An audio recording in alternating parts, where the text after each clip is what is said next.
Thanks for taking the time to chat with us today, Neil. So I'd like to start off with you telling us a little bit about Kobas's origin story and give us a brief history of the company. Sure, of course.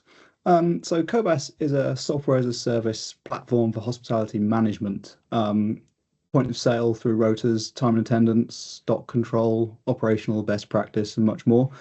It was founded in 2009 by James O'Sullivan, who I've known as a friend since the late 90s. In the mid 2000s, I was CTO at an email and marketing SaaS company, and James worked with me there. Uh, James moved on to make it on his own, and through his connections, started providing operational software to a couple of cocktail bar chains, which transformed into Kobas. In 2013, I agreed to partner with James, and we've co-owned Kobas since then until this year's acquisition by Jonas through Vesta. Yeah, so in those 12 years, we've grown the client base, the service, and of course our team. Um, we've weathered various storms, Brexit, the pandemic, energy crisis, cost of living, all that.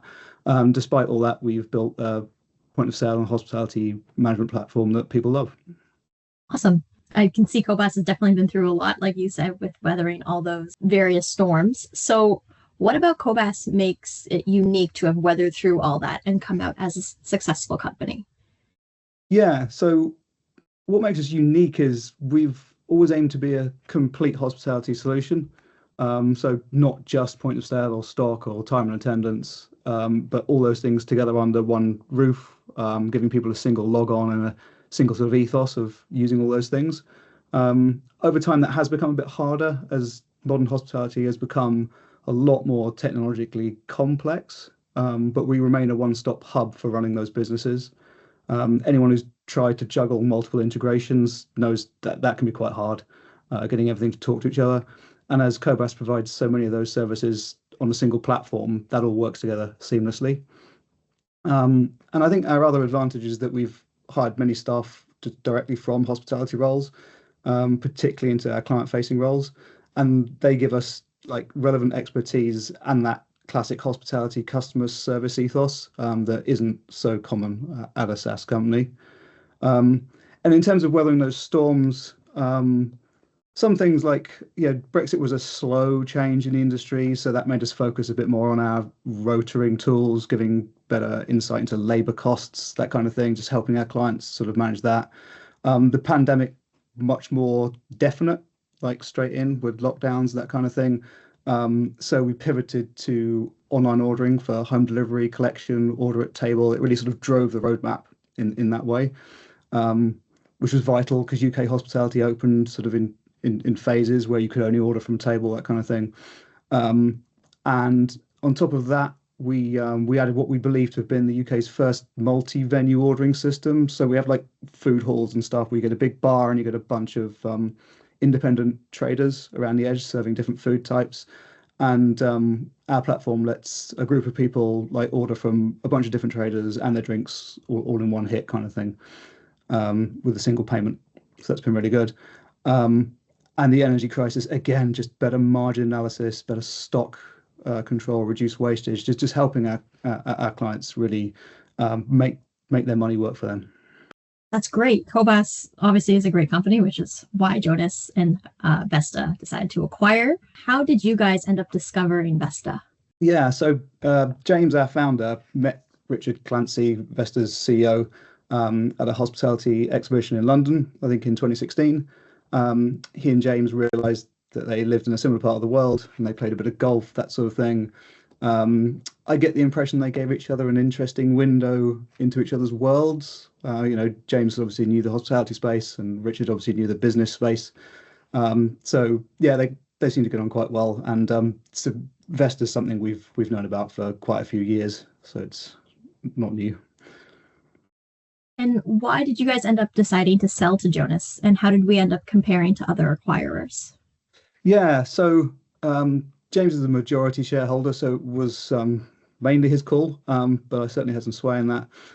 Personally, for me, there were two main things about Jonas and Vesta, which were the buy and hold forever strategy, and just the way the deal was sort of structured and explained to us. So I think Kobas has been an enormous endeavor for James and me. 15 years for him, 12 for me. Um, and the support and loyalty of our team, both past and present, has been hugely appreciated. And so while we felt it was time to sort of pass on our ownership, um, and we had explored other options, which maybe were a bit more lucrative, what happened to Kobas and the team was really important to us. What happened next to them. And Vesta's buy and hold forever strategy gave us confidence that that team and platform would probably have the best chance of future success. Other acquirers with different strategies, their motives, what would happen to our team was just a bit less promising.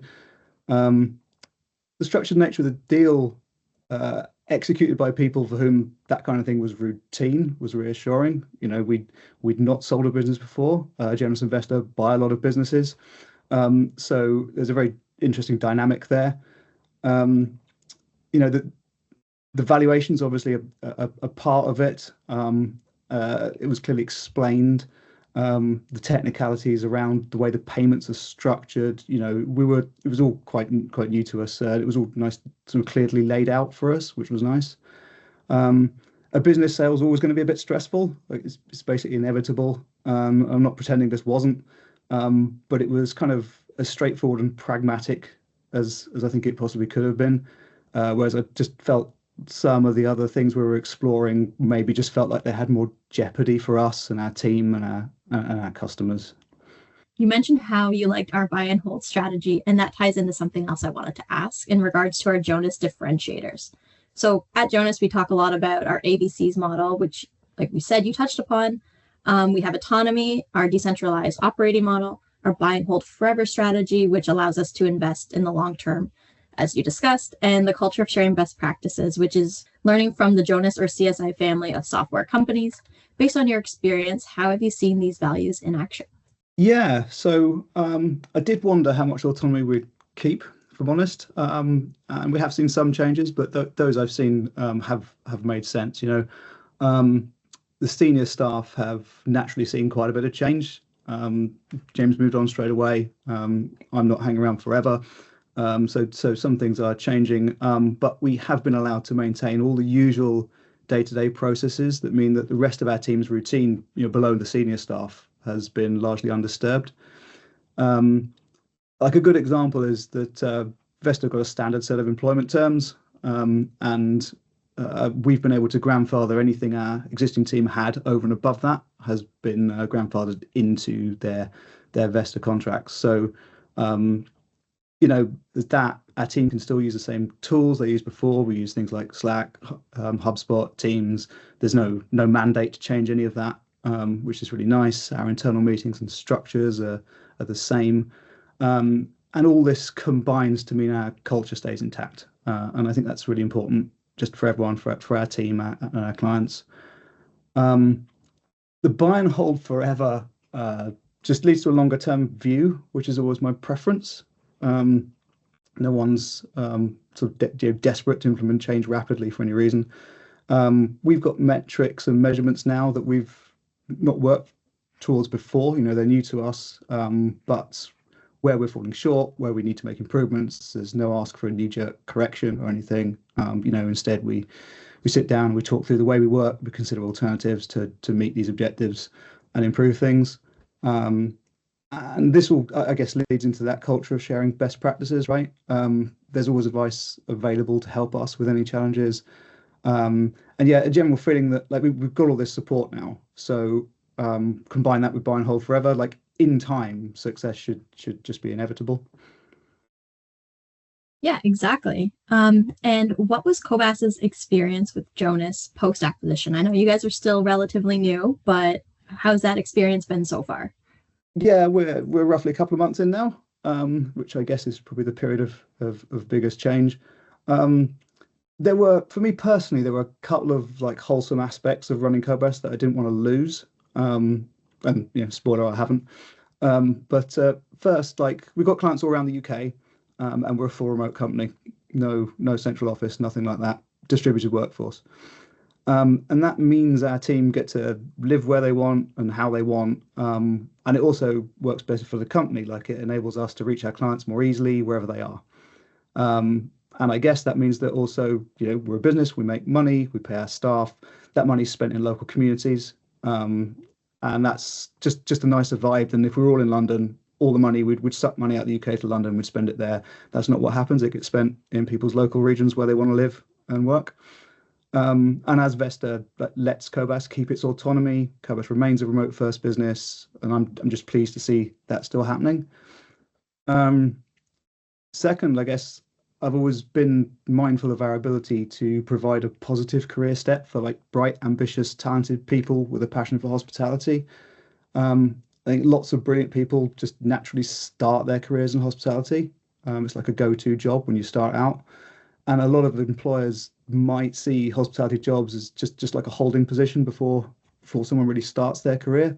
Where we recognise just like these are tough jobs. They require a commitment to teamwork, to customer service, and just business acumen to like succeed there. And I'm proud to have been able to like hire from that vertical and let those people like use that experience to succeed in a software company. So we can utilize that valuable hospitality experience. And yeah, just in these couple of months, I can see Vesta providing investment in these people that previously, as a much smaller business, we couldn't afford to do. So yeah, I'm really excited to see what happens and the opportunities that await our team. Um, at large now, like they've got, because we're now owned by a bigger company, we can offer a better benefits package and just more certainty about the future. So a bit more reassurance for the team there. Um, we benefit from Jonas Investors' centralized resources. So we've now got like legal expertise, HR guidance, financial control, reporting, all stuff that we've kind of made do with before as a small business. You just kind of figure it out. Um, so that's much more structured. That's really good. And our senior team, yeah, they enjoy more structure and guidance, tailored mentoring for their specific areas. And we can now measure and improve our business in a way we just didn't really do that before. And all this sort of combines like so. Kobas can now provide a better service to our clients, and it furthers our mission, which is to make it simple to provide great hospitality. It's a great answer. And my last question to you is, what advice would you give owners looking to sell their business? Yeah, I think that depends what someone wants to look back on. Um, I feel a pretty strong, deep loyal obligation to our team to do what's right for them. So I can't wait to see where their careers go from here under this kind of new ownership. Um, and I'm not so naive as to expect that Kobas never changes or lasts forever or whatever, but it will be really nice to walk into hospitality venues in the future and see it there in some form, somewhere new. I wanted to give both our people and Kobas the platform just the best chance of future success under new ownership. So the type of the buyer there was really important to me. Um, but I think over and above everything, it's my advice is like vet your buyer. Um, Selling a business is unavoidably time consuming, expensive, and I've got to admit it's stressful. Of course, it can be worth it in the end, but that's only so long as it goes smoothly and everyone does what they say they'll do. I wouldn't want to imagine like going through what we've been through and then have something unexpected happen at the last minute. So yeah, I think my advice is vet your buyer, look for chats like this with someone who's had their business bought and figure it out from there.